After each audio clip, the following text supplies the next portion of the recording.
Hi everybody, I want to show you my permaculture design. So let's start about my project. The name of my project is Proud. Proud is a translation of our family's name, which in German is Stolze. We are also proud of what we obtained in the last 11 years on our side. We bought the site in 2009 and started the reconstruction. The house was originally built in 1935 and has only been slightly modernized since then, so it needed to be renovated in the whole. The garden was completely overgrown and filled with rubbish in the past 80 years. It took us a lot of time to clean it up.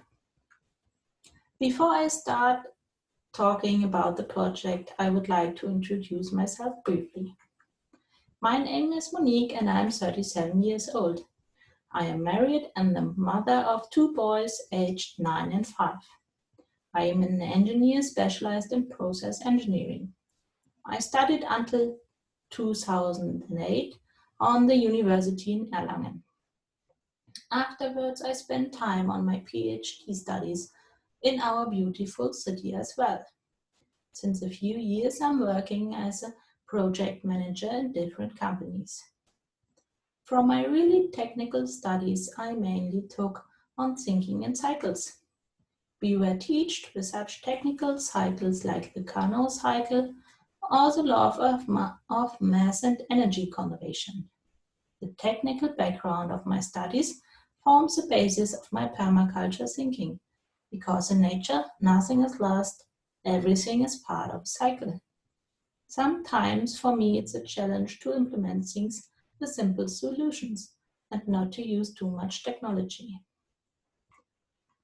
The vision for my future includes working as a permaculture designer, perhaps in connection with the teaching of holistic project management and permaculture design. The vision for our site includes meeting the needs in the whole family. We need retreats, relaxation areas, and playground. A nice barbecue area is also important to my husband. I grow vegetables and fruit in the garden to take care of the family, but also to teach the children how valuable food is and how much work it is to produce.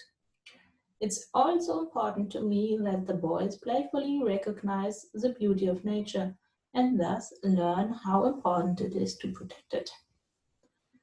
The production of energy on the site and upon their plans for the future. At some point, the garden will perhaps be a demonstration object for the implementation of permaculture in the city. So let's start with the design. Proud is located in the urban area of a city with about 100,000 inhabitants in Bavaria, Germany. The city is called Erlangen and has, among other things, a large university. Our neighborhood was created in the 1930s. The plots were designed for the urban self-sufficiency of the residents. The size is around 600 square meters. Our neighborhood is well mixed in age. Erlangen is in the hardness zone 7A, which means that it can get cold down to minus 17 degrees centigrade. The middle Franconian region is very dry, and an average of 700 millimeters of rain per year. The rain was evenly disturbed over the seasons in the past, but that has changed in the last years. The soil on which our site lies is very sandy and therefore not able to hold nutrients and moisture for a long time. Water management has therefore become a challenge, especially in the hot and dry summers. On the base map, you can see the rectangular plan of the site, the house with a new extension where the kitchen lies and some outbuildings in the garden.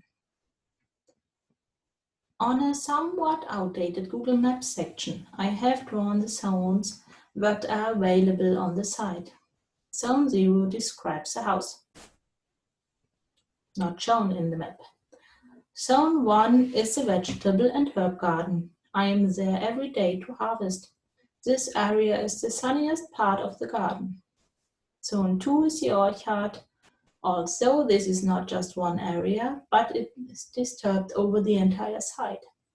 There are small and large fruit trees, berry bushes, and strawberries here. Zone 3 is not defined. Zone 4 is the front yard, and in this wilder zone, plants as St. John's wort and wild buggers grew. Myeronia bushes are also grew there and require almost no care. Zone 5 is the wilder zone, in which deadwood hedges and standing deadwood are integrated. An amazing number of insects and birds for urban areas live in this zone. The wilder zones in particular are very important to me in order to support and promote the diversity of insects and animals. The sector overview shows the sun window in winter and summer, just like the shadow that falls from a hedge of the neighbor on my vegetable garden. Another important influencing factor is a large road on which the site is located, which generates exhaust gases and noise. The greatest resource I can fall back on is my family, which consists of my husband, my 2 sons, and me. Of course, we have further support in the wider family environment, but we can access. One of these is my sister and her family, with whose help we built the well, for example. Another great support is my mother-in-law, who often and happily takes care of the children. The biggest challenge in the garden is the water supply, because the sandy soil cannot store it for long. To avoid using valuable drinking water in the garden, we collect rainwater from all roofs and store it in large barrels. In addition, we have borne a well that has reliably supplied water even in the last very dry years. To improve the microclimate in the garden, a pond is planned in connection with the garden shower.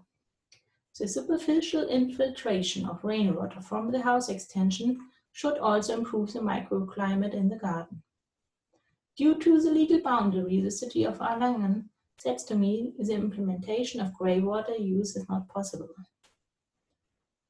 Here we have shown the various components and their connections in the design. Since I'm working with permaculture, I'm trying to close the cycles on the site and only import a small amount of materials from the outside. I tried to describe the microclimates in color. So orange stands for hot and dry, and dark green for shady and humid. In between, there are a number of gradients on the site, as shown in the map. The pattern that defines Proud is a net. The connections of the components on the site form a network that follow the main path. In order to loosen up the strictness of the net, I have integrated some circular components, such as the plant pond and the herb bed. The trees on the site are natural circular. When we took over the site, the garden was almost completely covered with bushes. When we cleared up, we received, among other things, 2 large valuable trees, a maple and a birch. These trees determine the appearance of the garden to a certain extent. They give it height, provide shade and habitat for many animals. Both trees are around 20 to 30 years old and can stand for many years and help improving the city's climate. When planning the extension, it was important to me to give something back. Therefore, we choose an extensively greened roof. This type of roof stores rainwater and gradually releases it through evaporation. This process creates a cooling effect.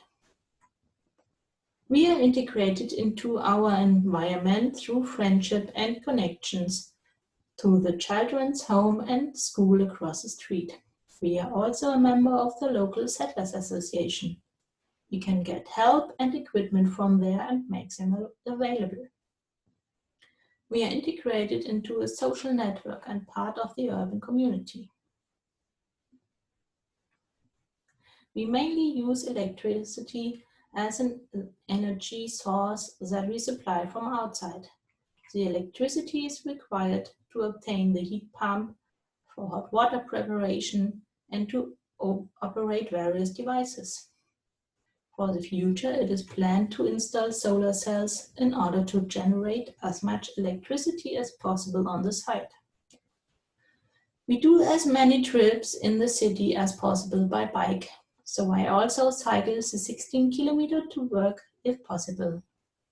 We do have a car for longer trips and use public transportation. I started arranging the garden in 2010. After initial orientation, I quickly got into organic gardening. From beginning, it was my aim to keep all organic matter on the site in order to improve the soil structure. When I started working with permaculture in 2014, I realized that I was on the right track, and since then I've been working on closing the nutrient cycles, producing as little waste as possible, reusing or repairing things. As you have seen, many components are scattered around the garden. By distributing it over the site, I created my transition zones, because one of the principles of permaculture is the edges where the life is. In the vegetable garden, I work with mixed cultures, mulching, and of course I want to obtain a yield. I try to put components and plants on the right place so that the existing microclimate has a supportive effect and little or no work is necessary. With small and slow solutions, such as self-made auras, I want to achieve improvement where they are necessary. Thank you very much for watching my presentation. I hope you discovered some interesting things. Bye.